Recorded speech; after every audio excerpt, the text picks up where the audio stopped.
Hello friends, अपन पढ़ रहे हैं रेट लेवल 1 मेन एग्ज़ाम हेतु साइंस के सिलेबस को। अपना प्रकाश वाला टॉपिक चल रहा था। आज अपन 8th क्लास में से प्रकाश वाले टॉपिक को कवर करेंगे। तो चलिए फ्रेंड्स, शुरू करते हैं अपनी आज की क्लास।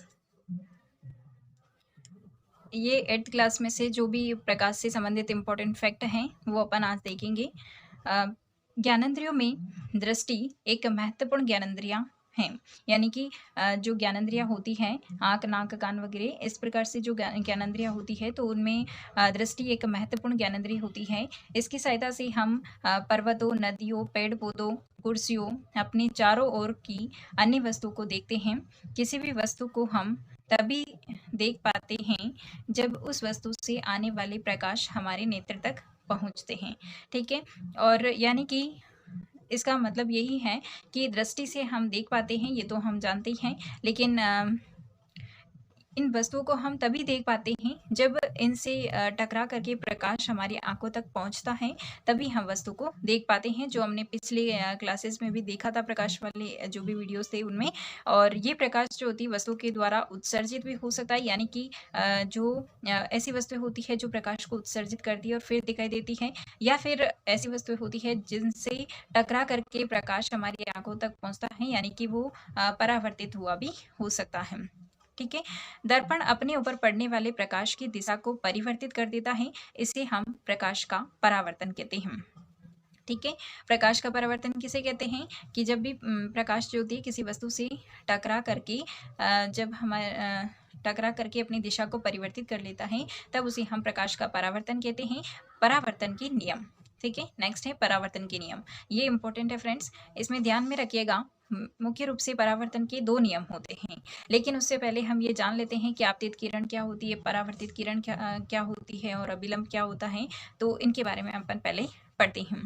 दर्पण से टकराने के पश्चात प्रकाश किरण दूसरी दिशा में परावर्तित हो जाती है। किसी भी पृष्ठ पर पड़ने वाली प्रकाश किरण को आपतित किरण कहते हैं। पृष्ठ से परावर्तन के पश्चात वापस आने वाली प्रकाश किरण को हम परावर्तित किरण कहते हैं। यानी कि इसके कहने का मतलब है कि जब भी कोई प्रकाश की किरण किसी सतह से टकराती है, तो यानी कि जो प्रकाश स्रोत से आकर के पृष्ठ से टकराती हैं, उस किरण को हम आपतित किरण बोलते हैं। और टकराने के पश्चात जो दिशा परिवर्तित होकर के जो किरण निकलती है, उसको हम परावर्तित किरण बोलते हैं। ठीक है। नेक्स्ट हम देखते हैं कि परावर्तित किरण हमने देख ली कि पृष्ठ से परावर्तन के पश्चात वापस आने वाली जो प्रकाश किरणें होती हैं, उनको हम परावर्तित किरण कहते हैं। नेक्स्ट है कि जो प्रकाश किरण होती हैं, प्रकाश किरण का अस्तित्व एक आदर्शीकरण है।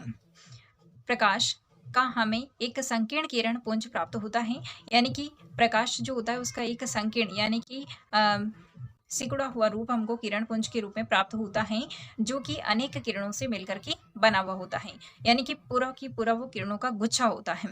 ओके। नेक्स्ट हम देखते हैं अभिलंब। अभिलंब क्या होता है? दर्पण को निरूपित करने वाली रेखा की जिस बिंदु पर आपतित किरण दर्पण से टकराती है, उस पर दर्पण से 90 डिग्री का कोण बनाते हुए एक रेखा खींचते हैं, तो यह रेखा परावर्तक पृष्ठ से उस बिंदु पर अभिलंब कहलाती है।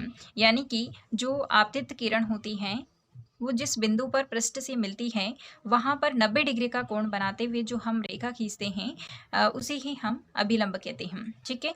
और जो आपतित किरण और अभिलंब के बीच में जो कोण बनता है, उसको हम आपतन कोण कहते हैं। और जो अभिलंब और परावर्तित किरण के बीच में जो कोण बनता है, उसको हम परावर्तन कोण कहते हैं। ठीक है। आपतन कोण की परिभाषा हम देख लेते हैं। आपतन कोण को एंगल आई से शो करते हैं या दर्शाते हैं।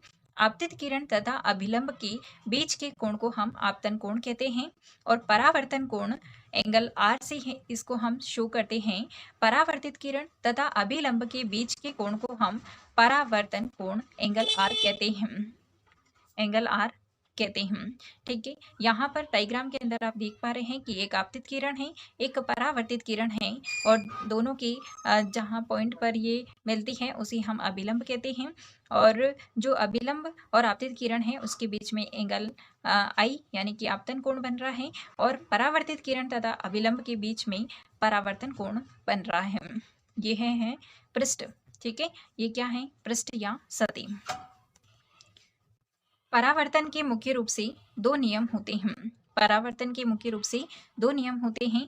एक पहला नियम है, आपतन कोण सदैव परावर्तन कोण के बराबर होता है, यानी आपतन कोण और परावर्तन कोण दोनों का मान बराबर होता है, एंगल आई बराबर एंगल आर होता है।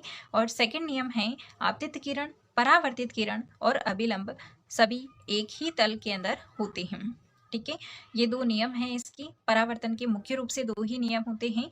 नेक्स्ट हम देखते हैं एक नोट के रूप में दिया हुआ है बुक के अंदर, किरण वर्ण रेखा उपकरण। ये क्या होता है, इसका उपयोग परावर्तन से संबंधित जितने भी क्रियाकलाप वगैरह होते हैं उनमें किया जाता है। और ये उपकरण एनसीईआरटी जो है, राष्ट्रीय शैक्षिक अनुसंधान और प्रशिक्षण परिषद, इसकी फुल फॉर्म भी ध्यान में रखिएगा क्योंकि आपके जो शैक्षिक परिदृश्य हैं उसके अंदर पूछा जा सकता है।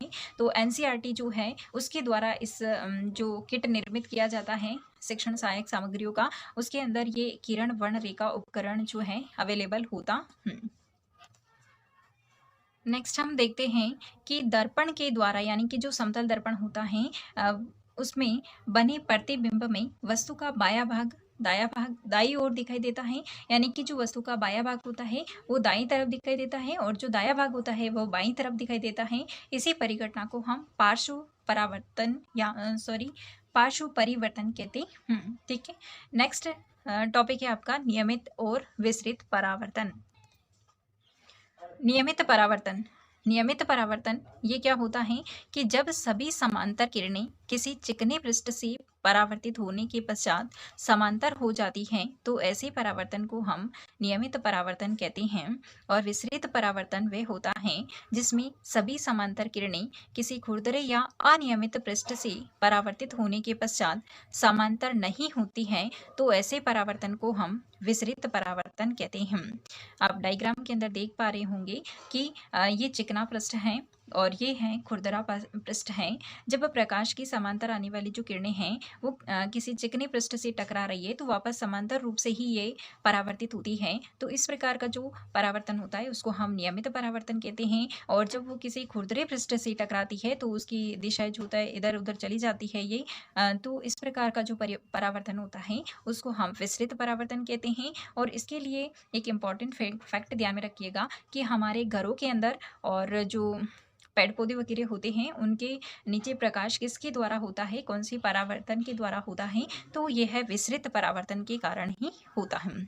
नेक्स्ट जो कुछ फैक्ट दिए हुए हैं कि प्रदीप्त पिंड क्या होता है और दीप्त पिंड क्या होता है। प्रदीप्त पिंड वह पिंड होते हैं जो दूसरी वस्तु के प्रकाश में चमकते हैं, यानी कि ऐसे पिंड जो दूसरी वस्तु के प्रकाश में चमकते हैं उनको हम प्रदीप्त पिंड कहते हैं। जैसे हमारा चंद्रमा, वो किसके प्रकाश से चमकता है, सूर्य के प्रकाश से चमकता है, तो ये प्रदीप्त पिंड हो जाएगा। और नेक्स्ट है दीप्त पिंड। दीप्त पिंड ऐसे पिंड होते हैं जो स्वयं का प्रकाश उत्सर्जित करते हैं, वह दीप्त पिंड कहलाते हैं। जैसे सूर्य, मोमबत्ती की ज्वाला, विद्युत लैंप आदि दीप्त पिंड होते हैं। नेक्स्ट हम देखते हैं कि परावर्तित प्रकाश को पुनः परावर्तित किया जा सकता है, यानी कि ऐसा लाइन लिखी हुई है इसमें कि परावर्तित प्रकाश क्या पुनः परावर्तित कर सकता है, तो बिल्कुल कर सकता है। आपने देखा होगा कि जो केश प्रसाधक यानी कि जो हेयर कटिंग करने वाले होते हैं वो जब हेयर कटिंग कर देते हैं तो उसके बाद आपको पीछे की तरफ एक मिरर लगा करके दिखाते हैं कि आपके बालों की कटिंग कैसी हुई है। तो इसके अंदर जो है इसके अंदर जो आपको मिरर लगा करके दिखाया जाता है तो उसमें जो प्रकाश होता है वो ही वापस, यानी कि उसमें परावर्तन जो हो रहा था उसी का वापस दिखाई देता है। तो इसी प्रकार का जो परावर्तन है उसे हम ये कह सकते हैं कि जो परावर्तित प्रकाश है उसको पुनः परावर्तित किया जा सकता है।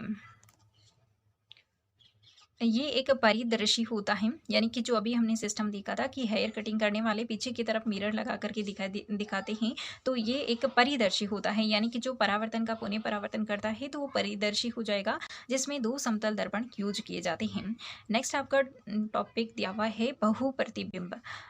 ये क्या होता है, हम जानते हैं कि जो समतल दर्पण होता है वी नो दैट कि समतल दर्पण किसी भी वस्तु का केवल एक ही प्रतिबिंब बनाता है, यानी कि जो समतल दर्पण होता है वो किसी वस्तु का केवल एक ही प्रतिबिंब बनाता है।